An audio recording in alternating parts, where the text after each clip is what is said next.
Business study का हम लोग रिवीजन कर रहे हैं चैप्टर 1 से। कंसंट्रेशन को एकदम हाईएस्ट लेवल पे रखना है और हाई अलर्ट पे भी रहना है। समझ पा रहे क्या बोल रहे हैं कि नहीं समझ पा रहे? अच्छे सुनिए, एकदम हाई अलर्ट पे रहिए। पहला चैप्टर का क्या नाम है भाई? Nature and purpose of business. Nature and, इस चैप्टर में हम लोग क्या समझे थे?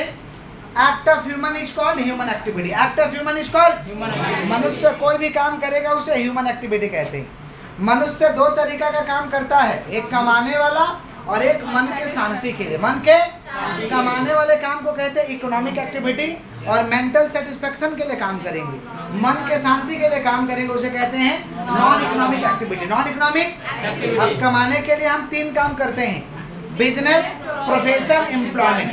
Business, profession, employment. देखिए, बिजनेस आया था स्टेट ऑफ बीइंग बिजी। जो व्यक्ति बिजनेस करता है ना वो हमेशा बिजी रहता है, 24 घंटा 7 दिन। तो business refers to state of being busy.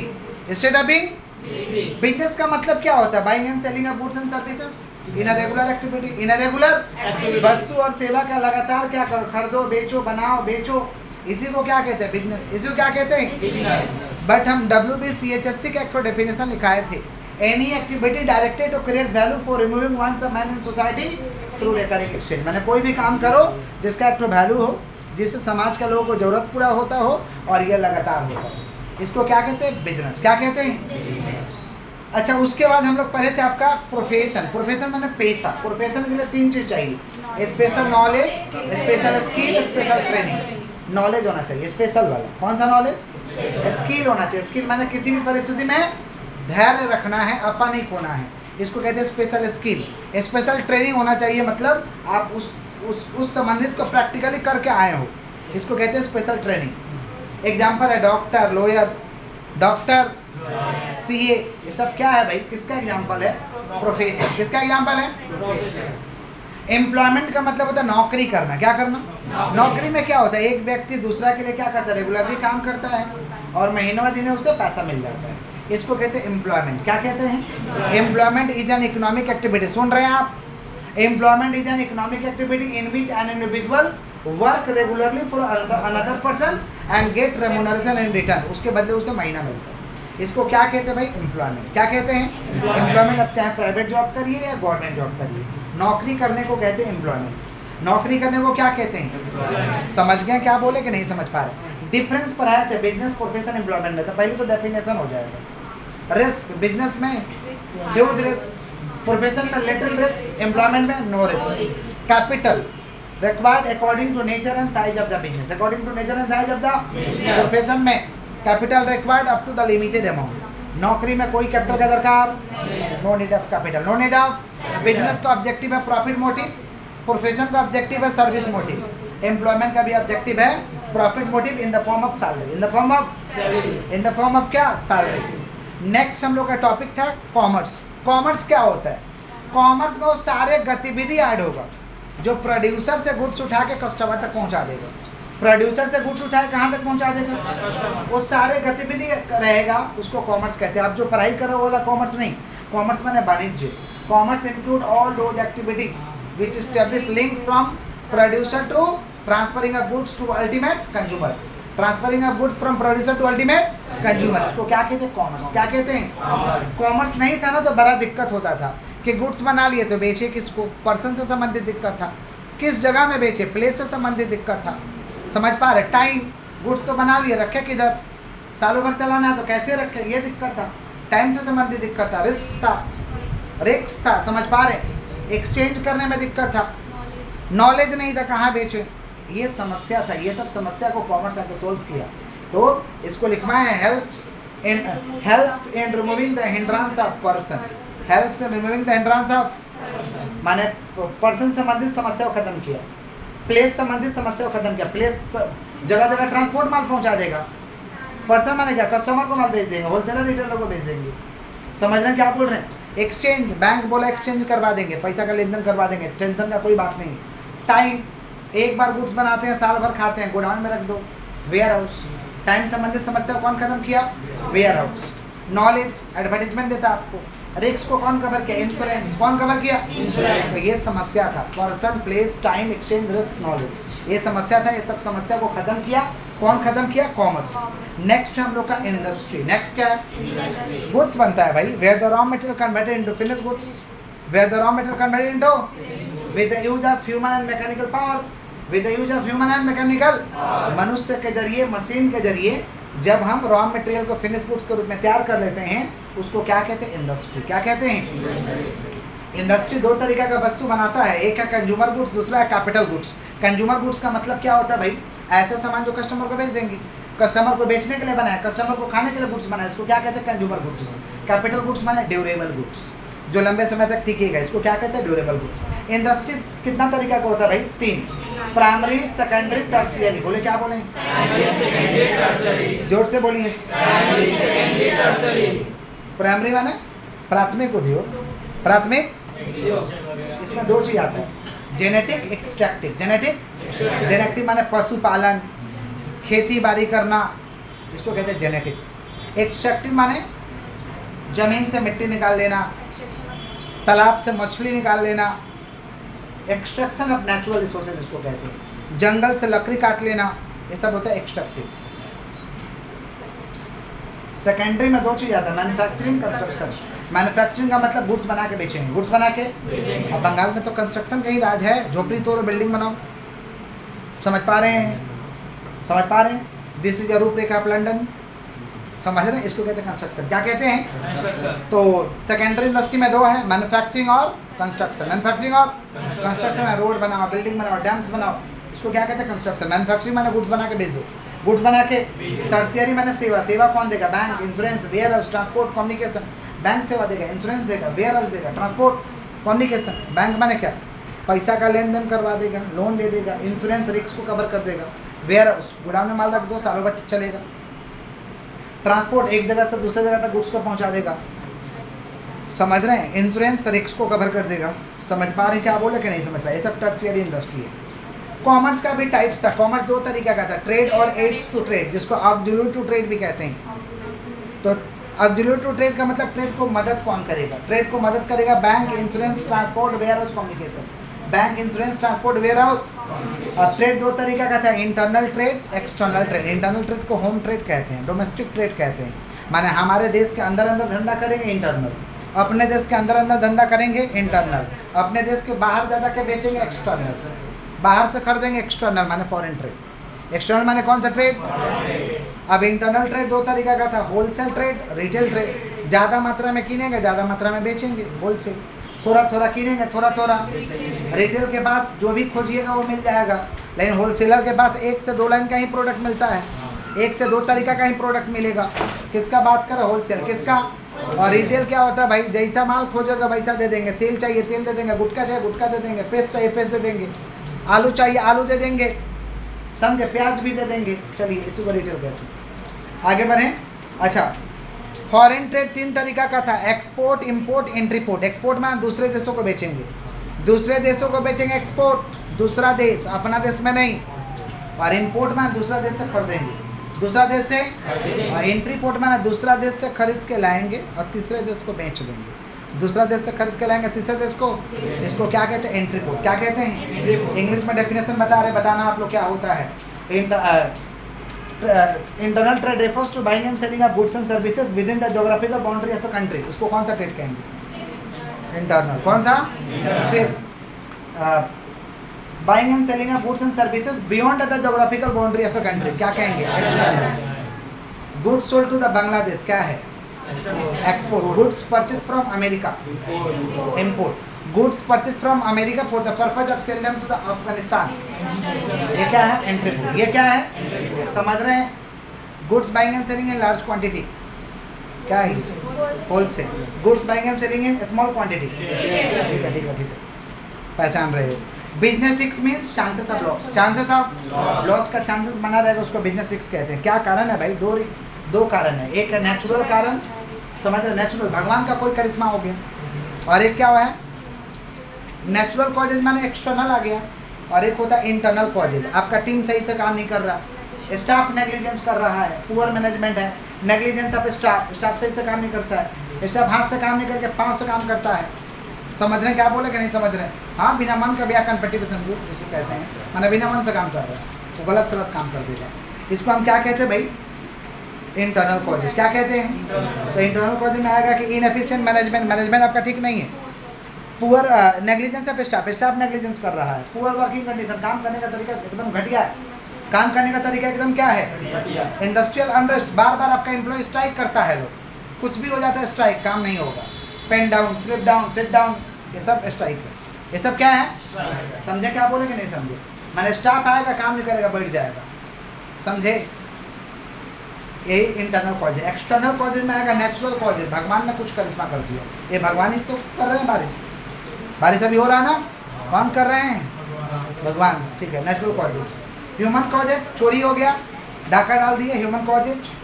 Physical causes, technology change हो गया तो माल बर्बाद हो जाएगा। इसी के साथ चैप्टर स्वाहा, chapter 2 forms of business organisation. सुनिए ध्यान से, फॉर्म्स ऑफ बिजनेस ऑर्गेनाइजेशन में types of business organisation. Business organisation का टाइप्स क्या है? अब बिजनेस ऑर्गेनाइजेशन किसको बोलेंगे? Any enterprise which is engage, समझ पा रहे हैं, which is engage in doing business activity is called business organisation. कोई भी एंटरप्राइज जो बिजनेस का काम को करता है उसको बिजनेस ऑर्गेनाइजेशन कहते हैं। 3 तरीका का बिजनेस ऑर्गेनाइजेशन है ओनरशिप के आधार से, private sector, public sector, joint sector. Private sector माने जहाँ पे हम लोग का मालिकाना हक रहेगा, सब कुछ हम लोग का रहेगा, हम लोग का मालिकाना हक हम लोग मैनेज करेंगे, हम लोग कंट्रोल करेंगे। प्राइवेट सरकार का मालिकाना हक सरकार कंट्रोल करेगा, सरकार मैनेज करेगा। Public sector not public company. Joint sector जहाँ पे दोनों मिलकर करेंगे, प्राइवेट भी पब्लिक भी, प्राइवेट भी और समझ गए। लिखवाए थे the business enterprises which are owned manage and control, owned manage and by the private individual, by the private, उसको क्या कहते हैं हम लोग? Private sector. क्या कहते हैं? दूसरा हम लोग क्या, the business enterprises, the business enterprises which are owned manage and control by the state, by the state, state means government, state means the business enterprises which are owned, managed and controlled by the state as well as private individual। इसको क्या कहते हैं? Joint sector. क्या कहते हैं? अब private sector में 2 तरीका का काम है, non corporate, corporate. Non corporate माने कंपनी नहीं है, कॉर्पोरेट माने कंपनी है। नॉन कॉर्पोरेट माने कंपनी नहीं है, कॉर्पोरेट माने कंपनी है। समझ रहे? क्यों रिवीजन कराया जा रहा है? ताकि आप लोग के अंदर एनर्जी आ जाए, ताकि सब चैप्टर एक बार में पढ़ पाए, सुस्ती ना रहे। समझ पा रहे हैं क्या बोल रहे हैं? तो नॉन कॉर्पोरेट में क्या क्या आएगा? Sole proprietorship, HUF, partnership. Sole proprietorship, HUF, Modi दुकान, जिसका मालिक एक है, जिसका मालिक। आप लोग अपने जीवन का ज्यादातर सामान सोल प्रोप्राइटरशिप से लेते हैं। मोदी दुकान, पान वाला, चाय वाला, मिठाई वाला, दूध वाला, जो भी, इसको कहते हैं सोल प्रोप्राइटरशिप। एचयूएफ माने खानदानी बिजनेस, हम लोग खानदानी, Gupta brothers, KC Pal and sons, HUF. और पार्टनरशिप, जब 2 या 2 से अधिक लोग मिलकर धंधा करेंगे उसको पार्टनरशिप। तो ये है नॉन कंपनी। ये क्या है? Non corporate. कॉर्पोरेट में आता है कोऑपरेटिव सोसाइटी और कंपनी। कोऑपरेटिव सोसाइटी और कंपनी 2 तरीका का होता है, प्राइवेट कंपनी, पब्लिक कंपनी। सबसे पहले सोल प्रोप्राइटरशिप क्या होता है? Sole proprietorship, the business enterprises which are owned, manage and control by the single individual, by the single. एक ही व्यक्ति मालिक रहेगा, एक ही व्यक्ति कंट्रोल करेगा, एक ही व्यक्ति चलाएगा, उसको हम क्या कहते हैं? Sole proprietorship. क्या कहते हैं भाई? समझ रहे हैं क्या बोल रहे हैं कि नहीं समझ रहे हैं? Sole proprietorship. अच्छा, मोदी दुकान को देख के फीचर्स नहीं बता दोगे? Single ownership, single small size, unlimited liability, no separate legal entity, no separate legal individual risk bearing, no profit sharing, खुद रिस्क उठाएंगे, लाभ कमाएंगे तो खुद पॉकेट में रखेंगे, किसी और को नहीं देंगे। यही सब तो फीचर्स है भाई। सेक्रेसी ऑफ अफेयर्स, अपना बिजनेस में उसको लाभ होता है कि क्या होता है आपको नहीं बताएगा। बोलिएगा लाभ होता है, बोला दाल रोटी चल जाता है, नहीं समझे? देखिएगा कि आप ज़्यादा इंटरेस्ट दिखाएंगे तो बोलेगा मेरा कर्म फूटा था कि काम किए। भूल के भी काम मत करना, भले वो अपना 14 टन का घी पी रहा है, मजा में है, लाभ में है, लेकिन आपको नहीं करने देगा, आपको नहीं बताएगा। इसी वजह से सोल प्रोवाइडरशिप क्या कहते हैं? बताएगा कितना कमाई हो रहा है, ताकि कल आप दुकान खोल दीजिए बगल में, बताएगा आपको? नहीं बताएगा। समझ गए? डिसएडवांटेज है कि लिमिटेड रिसोर्स, संसाधन कम रहते हैं। संसाधन, अच्छा फीचर्स पूछे या एडवांटेजेस पूछे, मेरिट्स पूछे, एक ही चीज़ होता है। फीचर्स एडवांटेज तो एक ही चीज़ होता है, समझ पा रहे हैं? हम अलग अलग थोड़ा दिखा दिए हैं, पढ़ा दिए हैं, हम तो रिवीजन करा रहे हैं। फीचर्स एडवांटेज एक ही जैसा होता है, समझ पा रहे हैं? लिमिटेशन, लिमिटेशन माने डिसएडवांटेज है। लिमिटेशन माने, लिमिटेशन माने क्या? समझ गया क्या बोले कि नहीं समझे? देखते हैं ना, कोई दवा एक दवा कई बीमारी में काम करेगा, एक दवा, समझ पा रहे हैं क्या बोल रहे हैं? जैसे विक्स सर दर्द में भी काम करेगा, सर्दी जुकाम में भी काम करेगा, पता है ना? सीना दर्द कर उसमें भी काम करेगा, पीठ दर्द कर उसमें भी काम करेगा। किसका बात करें? विक्स। आई तो limitation of sole providership. Limitation क्या? लिमिटेड रिसोर्स, संसाधन कम रहता है, लोगों का रुपया कम रहता है, जगह कम रहता है। देखता नहीं है 4 इंच का दुकान और 6 इंच का फूट, 10 इंच हो गया दुकान। दुकान कितना इंच है? 4 इंच। और फुट कितना है? 6 इंच। फुटे को बोलता ही मेरा है, दुकान मेरा नहीं है। समझ? फुट के लोग लेगा, जान अपने छावर कर देगा। किसका बात कर भाई? Limited resource. किसका बात करें? अनलिमिटेड लायबिलिटी, कर्ज जितना है सब चुकाना होगा आपको। लिमिटेड मैनेजरियल स्किल, पढ़ा लिखा लोग नहीं रहता है, समझे? लोग स्टाफ देखते हैं रामू जैसा रहता है, वो टेनिया को रखता है, छोटा बच्चा चलाता है। Limited managerial skill. Too much secrecy, बहुत से लोग सेक्रेसी मेंटेन करता है, इतना सेक्रेसी मेंटेन करता है, बताता ही नहीं किसी को, कॉजेज सस्पिशन हो जाता है, लोगों को मालूम ही नहीं चलता सही करे कि गलत कर रहे हैं। अनसाउंड बेटर डिसीजन, जैसा मन करेगा वैसे डिसीजन ले लेगा, सोचा समझा कोई निर्णय नहीं होगा। अनसर्टेन लाइफ, कब बंद हो जाएगा कोई नहीं जानता। चलो आगे बढ़ते हैं। ज्वाइंट हिंदू फैमिली को चलाने के लिए एक्ट बनाया गया था, HUF को चलाने के लिए एक्ट बनाया गया था, Hindu succession act. Hindu succession act 1956। 1956। 2 तरीका का HUF है, दाया भागा मितक सारा। दाया भागा में लड़की को भी हिस्सा, लड़का को भी हिस्सा, प्रॉपर्टी में माँ बाप का प्रॉपर्टी में लड़की को भी हिस्सा, लड़का को भी हिस्सा। ये वेस्ट बंगाल में होता है। अब मितक सारा में सिर्फ और सिर्फ लड़का को हिस्सा, लड़की को हिस्सा नहीं मिलेगा। तो चाहे तो जबरदस्ती ले सकती है, वो चाहे तो जबरदस्ती, लेकिन ऐसा नहीं मिलेगा। बात खत्म। पार्टनरशिप, पार्टनरशिप का डेफिनेशन है सेक्शन 4।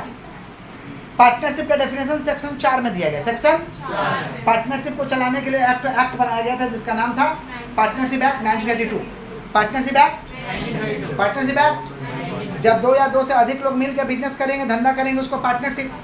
पार्टनरशिप को खोलने के लिए कम से कम 2 लोग, मैक्सिमम 50 लोग, मिनिमम तो मैक्सिमम पहले था maximum 10 for banking, sorry 24 banking क्या था, 10 for banking, 24 non banking, 10 for banking, 24 clear है क्या? पार्टनरशिप का फीचर्स क्या होगा?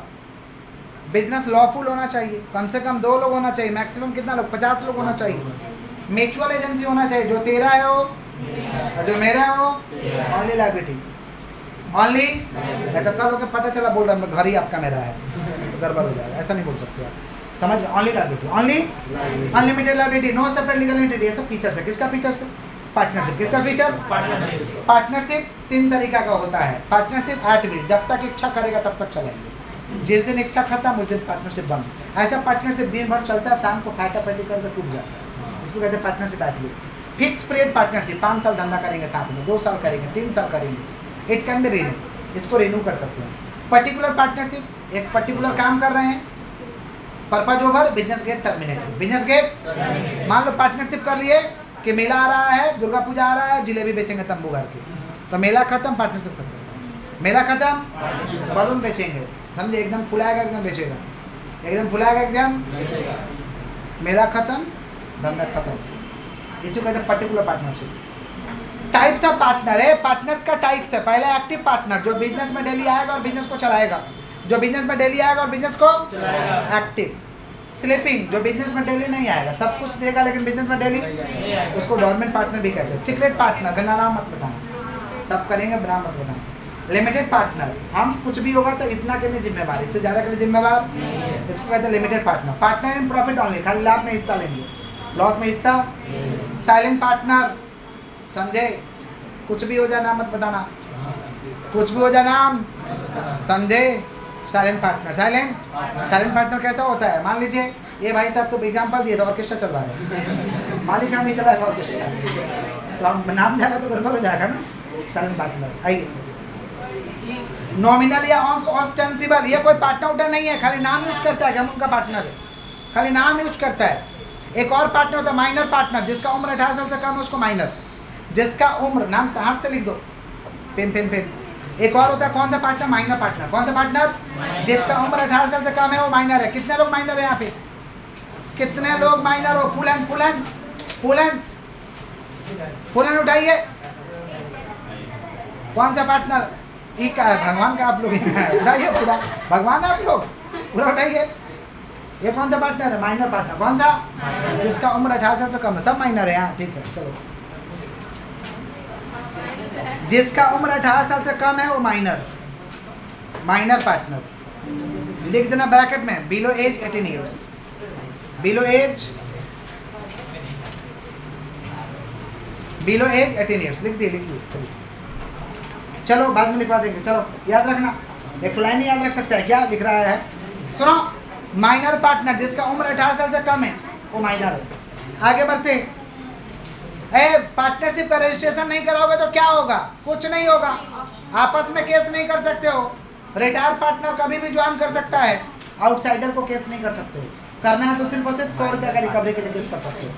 पार्टनरशिप का रजिस्ट्रेशन कराना ऑप्शनल है, मन करे तो कराइए, ना मन करे मत कराइए। Registration of partnership is optional. Partnership deed एक रिटर्न एग्रीमेंट है, रिटर्न एग्रीमेंट बना लेते हैं, लिख देते हैं कैसे कैसे क्या होगा, किसका क्या कैपिटल है, किसका क्या नाम है, रजिस्टर ऑफिस क्या है, कौन कितना पूंजी लगाया, कौन कितना सैलरी लेगा, कौन कितना कमीशन लेगा, पूरा लिख देंगे।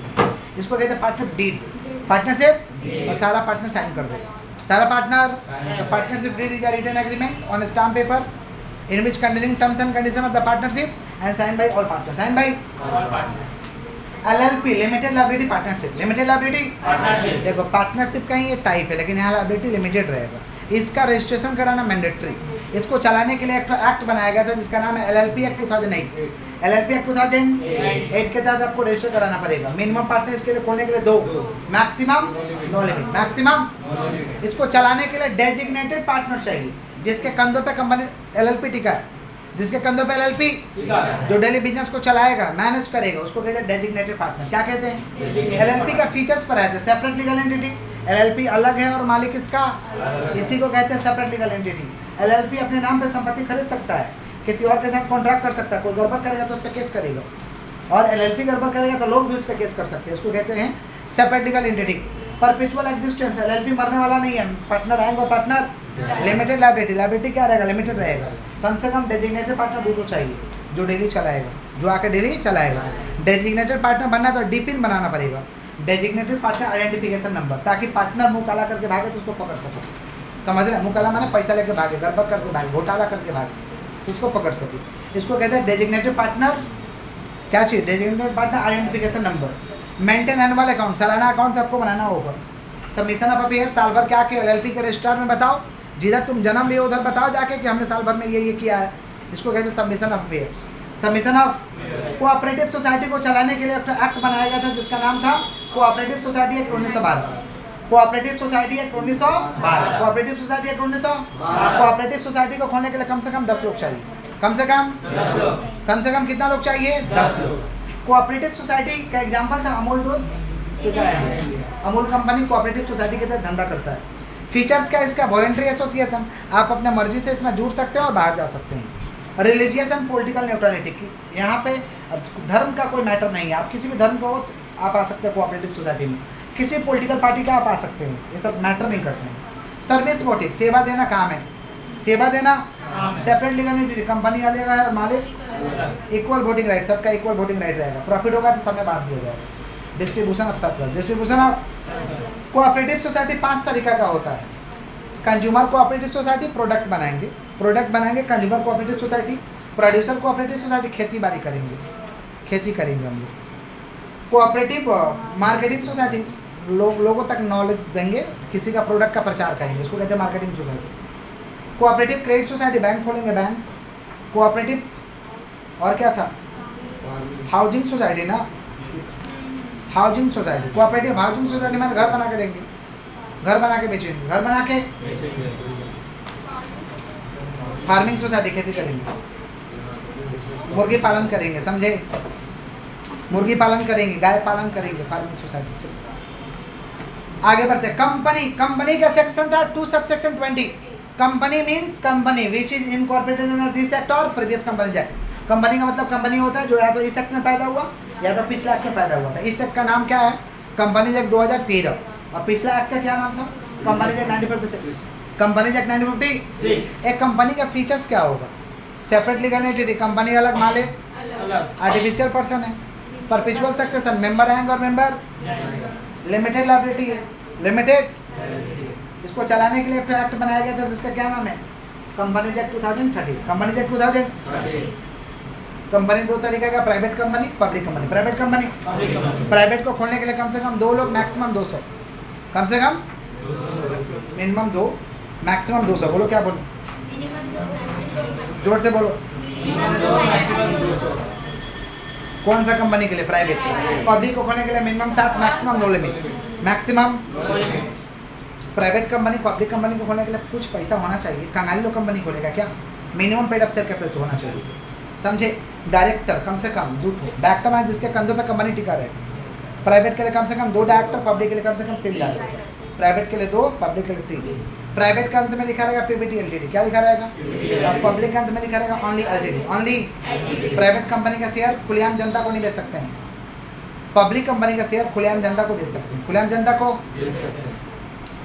कंपनी को खोलने का 4 स्टेज है, but private company 2 he stage में खुल जाएगा। पहले प्रमोशन, बताओ कंपनी खोल रहा है, लोगों को जानकारी दो, प्रमोशन।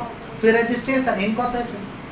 प्रमोशन, इनकॉर्पोरेशन जिसको कहते हैं रजिस्ट्रेशन करा लो। 2 स्टेज में प्राइवेट खुल जाएगा।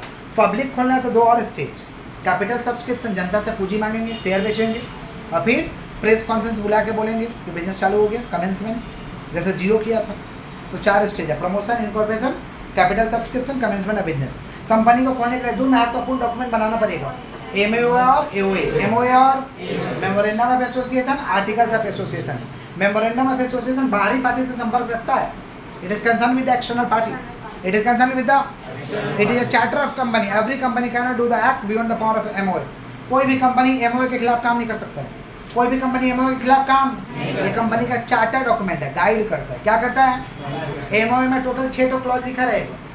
Name clause, object, name clause means name of the company, object clause means objective of the company, register office clause means तुम्हारा रजिस्टर ऑफिस किधर है, nominal clause signature of the member, capital clause पूंजी कितना लगाया हो, और एक और क्या था भाई?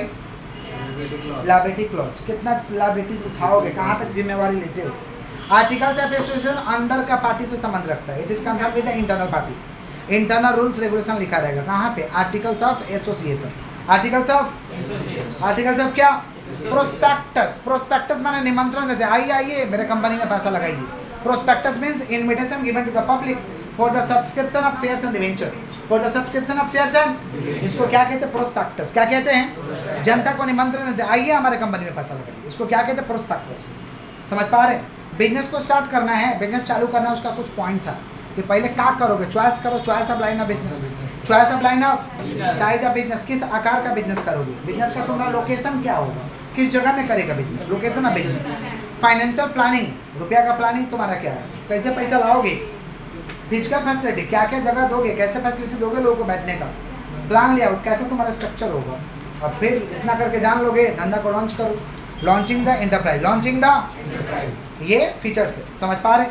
आगे बढ़ते हैं। Chapter 3 public private and global enterprise. जो लोग यूट्यूब से कर रहे हैं डिस्क्रिप्शन में लिंक मिल जाएगा, लिखा हुआ, पीडीएफ डाउनलोड कर लीजिएगा। चैप्टर 3 देखिए क्या है, public private and global enterprise. बोले क्या बोले? Public private and global enterprise तीसरा चैप्टर है। कौन सा चैप्टर? तीसरा में पहुंच गए, खुश हो जाएंगे, समझ पा रहे? हाँ सुनिए, पब्लिक सेक्टर कितना तरीका का होता है? 3। इसमें 3 चीज आएगा, डिपार्टमेंटल अंडरटेकिंग, स्टैट्यूटरी कॉर्पोरेशन या public corporation, government company. Departmental undertaking मतलब सरकार का डिपार्टमेंट, जैसे इंडियन रेलवे, पोस्ट ऑफिस, समझ पा रहे? इसको गवर्नमेंट के अलग मिनिस्ट्री के द्वारा चलाया जाता है, इसको कहते हैं departmental undertaking. Departmental statutory corporation, जितना बैंक देख रहे हो, नेशनलाइज बैंक, LIC, ये सब स्टैट्यूटरी कॉर्पोरेशन है, जो पार्लियामेंट के स्पेशल एक्ट के तहत चलेगा, स्टेट लेजिस्लेचर के स्पेशल नियम के तहत चलेगा। पार्लियामेंट के एक तो स्पेशल नियम है, उसके तहत जो चलेगा उसको कहते हैं स्टैट्यूटरी कॉर्पोरेशन। और एक है गवर्नमेंट कंपनी। गवर्नमेंट कंपनी माने जहाँ पे सरकार का 51% paid up share capital held किया हुआ है, चाहे सेंट्रल गवर्नमेंट का अकेला या स्टेट गवर्नमेंट का अकेला, या तो सेंट्रल गवर्नमेंट स्टेट गवर्नमेंट मिल के, या 1 और मोर स्टेट गवर्नमेंट मिल के, इसको क्या कहते हैं? Government company. क्या कहते हैं? डिपार्टमेंटल अंडरटेकिंग का फीचर्स पर आया था, विशेषता था कि सरकार का डिपार्टमेंट का एक्सटेंशन हो जाता है, एक्सटेंशन बढ़ावा हो जाता है। Direct funding from government, direct रुपया कहाँ से आता है? गवर्नमेंट से। गवर्नमेंट ही अकाउंटिंग करेगा, ऑडिट करेगा, गवर्नमेंट ही हिसाब किताब करेगा, चेक भी गवर्नमेंट ही करेगा। सर्विस कंडीशन, यहाँ काम करने वाले सभी लोग जमाई बाबू होते हैं, सरकारी नौकरी, सरकारी एग्जीक्यूटिव डिसीजन जो भी लेंगे, एकदम महत्वपूर्ण डिसीजन यहाँ होता है, एग्जीक्यूटिव डिसीजन होता है। पब्लिक कॉर्पोरेशन क्या है? पब्लिक कॉर्पोरेशन क्या है भाई? ऐसे enterprises which is created under the special act of parliament और स्टेट लेजिस्लेचर। इसका फीचर्स क्या है भाई? इसका फीचर्स क्या है? ये एक्ट ऑफ पार्लियामेंट चलेगा, सेपरेट एंटिटी है, ओनरशिप किसके हाथ में रहेगा? Central government, state government. Management कौन करेगा? Board of director. Board of director का चुनाव कौन करता है? Central government. कौन चुनाव करता है? गवर्नमेंट कंपनी माने क्या? 51% जहाँ पे paid up share capital. Example क्या है भाई? SAIL, steel authority India limited, GAIL gas authority India limited, ONGC, coal India, ये सब government company. Features of government company. Government company का फीचर्स क्या था? इनकॉर्पोरेशन अंडर कौन सा एक्ट? Company act. कौन सा अंडर? जन्म कौन सा एक्ट के तहत होगा इसका? कंपनी एक्ट के तहत। ओनरशिप 51% किसका हाथ में रहेगा? CG के पास या SG के पास। मैनेजमेंट कौन करेगा? Board of director. मैनेजमेंट कौन करेगा? यहाँ भी करने वाले सरकारी नौकरी कहलाते हैं। और सेपरेट लीगल एंटिटी है, कंपनी अलग है, मालिक अलग। ग्लोबल एंटरप्राइज है जो बहुत सारे देशों में धंधा करता है, which is operate in many country, जिसको मल्टीनेशनल भी कहते हैं। क्या कहते हैं? समझ पा रहे हैं? जैसे हम लोग का रिलायंस कंपनी, कौन सा? समझ रहे हैं? कोको कोला, पेप्सी, अमूल, ये सब क्या है? मल्टीनेशनल। ये सब क्या है? अभी सत्येंद्र भी मल्टीनेशनल हो गया, दूसरा देश को भी सतुआ पिला रहा है। बोला अपना देश को पिला रहे हैं, दूसरा देश को पिला रहे हैं, माल ही नहीं हट रहा है। किसका बात कर रहे हैं? मल्टीनेशनल। किसका बात कर रहे हैं? तो फीचर्स क्या है? जायंट साइज, बहुत बड़ा साइज होता है, इंटरनेशनल कंपनी हो जाता है। समझ? Professional management. मैनेजमेंट कैसा होगा? प्रोफेशनल, पढ़े लिखे लोग करेंगे। सेंट्रलाइज कंट्रोल माने होम कंट्री से कंट्रोल होगा। और कौन सा टेक्नोलॉजी रहता है? एडवांस। ज्वाइंट वेंचर, जब दो व्यापारी, सुन रहे हैं जी आप? सुन रहे हैं? एक्टिव रहिए आप लोग, डेड बॉडी की तरह नहीं रहिए। ज्वाइंट वेंचर सुनिए, जब दो इंटरप्राइजेज मिल करके एक साथ बिजनेस करते हैं उसको ज्वाइंट वेंचर कहते हैं। जब दो बिजनेसमैन मिल करके एक साथ बिजनेस करते हैं उसको क्या कहते हैं? Joint venture. जैसे मारुति सुजुकी हमारे देश में करता है, हीरो होंडा किया था, हीरो और Honda, hero India company, Honda Japan का कंपनी, दोनों मिलकर मोटरसाइकिल बेचा। समझे? हीरो तो साइकिल बेचा था, बाद में मोटरसाइकिल बेचने लगा, हीरो हो गया। किसका बात कर? Joint venture. किसका? बेनिफिट्स क्या है ज्वाइंट वेंचर में? ग्रेटर रिसोर्सेस हो जाता है, ज़्यादा कैपेसिटी हो जाता है अपना, एक्सेस टू न्यू मार्केट, नया मार्केट में आराम से घुस जाएंगे, और एक्सेस टू एडवांस टेक्नोलॉजी, नया टेक्नोलॉजी की तरफ क्या कर पाएंगे? मूव कर पाएंगे। और इनोवेशन माने do something new, do something competitive, do something better, इसको क्या कहते हैं? इनोवेशन। क्या कहते हैं? वेल नोन ब्रांड नेम, लोग तो जानते हैं आपके ब्रांड के नेम के बारे में, क्या पुराना कंपनी है। PPP, पब्लिक प्राइवेट पार्टनरशिप, सरकार निमंत्रण दे रहा है, आइए हमारे साथ प्रोजेक्ट को करिए, हमारे साथ धंधा को करिए, इसको क्या कहते हैं? PPP। क्या कहते हैं? Services, chapter 4 business services. Services are the backbone of a business. Business के बैकबोन को क्या कहते हैं? सर्विसेज। क्या कहते हैं? बिजनेस को सेवा कौन देगा? Bank, insurance, transport, warehouse, communication. Bank, insurance, transport, warehouse, communication. Bank क्या है बाबा? बैंक में जाते हो तो पैसा लेता है और आपको पैसा देता है, लोन आपको देता है, इसको कहते हैं बैंकिंग। क्या कहते हैं? बैंक डिफरेंट टाइप्स का है। कमर्शियल बैंक है जिसमें दो तरीका का, पब्लिक सेक्टर, प्राइवेट सेक्टर। सरकारी बैंक पब्लिक सेक्टर, प्राइवेट का तो प्राइवेट सेक्टर। कोऑपरेटिव बैंक जो कोऑपरेटिव सोसाइटी एक्ट के तहत चलेगा। सेंट्रल बैंक सभी बैंकों का पापा, जिसको RBI कहते हैं। और स्पेशलाइज बैंक जो स्पेशल कामों के लिए बना है। कमर्शियल बैंक में कभी गए हो? क्या काम है उसका? रुपया लेना। क्या काम है? मुख्य काम है रुपया लेना। एक्सेप्टिंग डिपॉजिट, 4 अकाउंट के माध्यम से रुपया लेगा। Saving account, current account, recurring account, fix deposit account. Saving, current, recurring, fix. Saving, current, recurring, loan देगा, loan, bank overdraft, cash credit, और क्या? Bill discount, credit card, SMS facility, cheque facility, locker facility, ATM facility, ये तमाम facility देगा। ये किसका काम है? Commercial bank. किसका काम? कमर्शियल बैंक में 4 तरीका का अकाउंट खुलता है। पहला कौन सा अकाउंट है? Saving account. सेविंग अकाउंट किसके लिए? Mango bank. किसके लिए? आम आदमी के लिए सेविंग अकाउंट है, मिनिमम रेट ऑफ इंटरेस्ट मिलता है। करेंट अकाउंट बिजनेसमैन के लिए, नो रेट ऑफ इंटरेस्ट, कोई ब्याज नहीं मिलेगा। रिकरिंग अकाउंट, बार बार पैसा जमा करिए और समय पूर जाएगा तो एक बार उठा लीजिए, हाईएस्ट रेट ऑफ इंटरेस्ट मिलता है। रिकरिंग डिपॉजिट, फिक्स डिपॉजिट, एक बार पैसा दे दिए लमसम, और बताओ एक बार कब देगा डबल। समझ पा रहे? ऐसे बोले तो मैं लोगों का पसंदीदा अकाउंट, इसको कहते हैं फिक्स डिपॉजिट अकाउंट। आप फिक्स अकाउंट लिखिए, फिक्स डिपॉजिट अकाउंट होगा, पेन दीजिए। समझ रहे हैं? तो यहाँ भी हाईएस्ट रेट ऑफ इंटरेस्ट मिलता है। प्लास्टिक मनी माने debit card and credit card, debit card and debit card and credit card, debit card and banking services. Bank draft cheque की तरह होता है, जिसका नाम लिखा है उसी का अकाउंट में पैसा मिलेगा, किसी और को नहीं मिल सकता। पहले बहुत चलता था। किसका बात कर? बैंक ड्राफ्ट, चोर चुहार से बचने के लिए। पैसा चोरी ना हो, जिससे बचने के लिए ये सब हम लोग काम किया करते थे। बैंकर्स चेक, चेक तो जानते ही हैं, चेक से पैसा दे देंगे किसी को। RTGS, real time gross settlement, real time expedient mode of money transfer, तुरंत पैसा हिट कर देंगे। RTGS, NEFT, national electronic fund transfer, एक टाइम लगता है, तुरंत मारेंगे तुरंत नहीं जाएगा, समझ पा रहे हैं। अच्छा, आरटीजीएस के तहत मिनिमम 2 लाख रुपये भेज सकते हैं, कम से कम भेजना तो 2 लाख भेजिए, तो आरटीजीएस का बात मत करिए। एनईएफटी का कोई मिनिमम अमाउंट नहीं है। एनईएफटी बैचेज में रुपया जाता है, थोड़ा रुक रुक के जाता है। CBS, core banking solution, banking from anywhere, banking from anywhere any time, anywhere clear, इसको सीबीएस कहते हैं। बैंकिंग, अपना बैंक अकाउंट कहीं से भी ऑपरेट कर सकता है, किसी भी स्टेट से ऑपरेट कर सकता है, इसको सीबीएस कहते हैं। ATM, automated teller machine, automated teller machine, एक काम हम करेंगे अनेक काम वो करेगा, उसको एटीएम कहते हैं। ई बैंकिंग, इलेक्ट्रॉनिक बैंकिंग, इंटरनेट के जब जरिए करेंगे काम, उसको ई बैंकिंग कहते हैं। कैश क्रेडिट और बैंक ओवरड्राफ्ट अलग से पढ़ाए थे।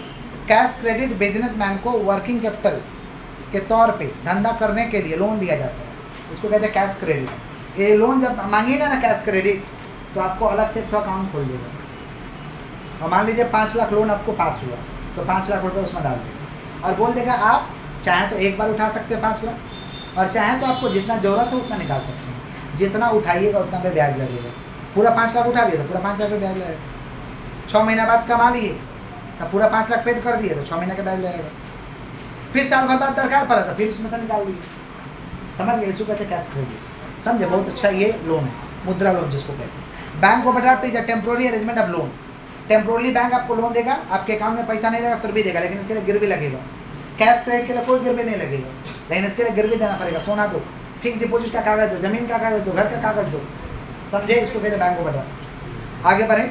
चेक 2 तरीका का होता है, open cheque, cross cheque. Open cheque माने पेमेंट में कहता है बैंक काउंटर, मेरे नाम का चेक कोई भी उठा सकता है, इसको ओपन चेक कहते हैं। और क्रॉस चेक माने 2 parallel line given on the face of cheque, cheque के फेस पर 2 लाइन डाल देते हैं, उसमें लिख देते हैं अकाउंट पे, माने जिसका नाम है उसके अकाउंट में पैसा मिलेगा, इसको कहते हैं क्रॉस चेक, समझ गए। क्रॉस चेक अगर है तो मेरे नाम का चेक ये नहीं उठा सकती है, ये नहीं उठा सकते, हम ही उठाएंगे, वो भी मेरे हाथ में नहीं मिलेगा, मेरे बैंक अकाउंट में मिलेगा, इसको कहते हैं क्रॉस चेक। क्या कहते हैं, 2 लगा देते हैं टिक का, समझ पा रहे हैं, ताकि चेक को कोई नज़र ना लगाए। मम्मी लोग बच्चा को लगाती है ना टिक का, आजकल तो इधर आ गया हाईलाइट, इधर मार रही है लोग टीका, पहले इधर आता था, अभी किधर मारती है लोग बीच में, तो कोई नज़र ना लगाए, तो चेक को भी नज़र ना लगाने के लिए मार देते हैं 2 टिक्का, समझ गए, इसी को कहते हैं क्रॉस चेक। क्या कहते हैं, चलो आगे बढ़ते हैं। और क्या पढ़ाए थे भाई, इंश्योरेंस, इंश्योरेंस बोले थे ना, करा लो इंश्योरेंस, करा लीजिए, बीमा खत्म हो जाएगा, जिम्मा ऐसे बोले थे ना। तो इंश्योरेंस हमें रिस्क से बचाता है, रिस्क से क्या करता है, इसको इंश्योरेंस एक कॉन्ट्रैक्ट है जिसमें 2 पार्टी रहेगा, इंश्योरर और इंश्योरेड। इंश्योरर बोलता है जिस दिन से इंश्योरेंस कराओगे ना, छाता लगा के पीछे पीछे घूमेंगे तुम्हारा। इंश्योरर माने इंश्योरेंस कंपनी, और इंश्योरेड माने आप कस्टमर, समझ गए, छाता लगा के घूमेगा, पूरा नहीं बचाएगा, कुछ बचाएगा। प्रिंसिपल्स ऑफ इंश्योरेंस, इंश्योरेंस के कितने प्रिंसिपल्स है टोटल, इंश्योरेंस का टोटल 7 प्रिंसिपल्स है। पहला है ऑटमोस्ट गुड फेथ, ऑटमोस्ट गुड फेथ माने कुछ भी नहीं छुपाना है, नथिंग शुड बी हाइड, सब कुछ बता दो, सच सच बता दो, नहीं तो सच का पता चला तो क्लेम नहीं मिलेगा। प्रिंसिपल ऑफ इंडेमनिटी, जितना क्षति उतना पूर्ति, नहीं क्षति नहीं पूर्ति, ये जनरल इंश्योरेंस में होता है। प्रिंसिपल ऑफ कंट्रीब्यूशन, एक से ज़्यादा इंश्योरेंस कराया हो तो ज़्यादा कंपनी से पैसा मिलेगा, एक ही तो इंश्योरेंस कराया तो एक से मिलेगा, नहीं कराया हो तो घंटा कुछ नहीं मिलेगा, तो इंश्योरेंस का बात ही नहीं आता। Principle of subrogation, principle of कॉजा Proxima, nearest कारण बताना पड़ेगा।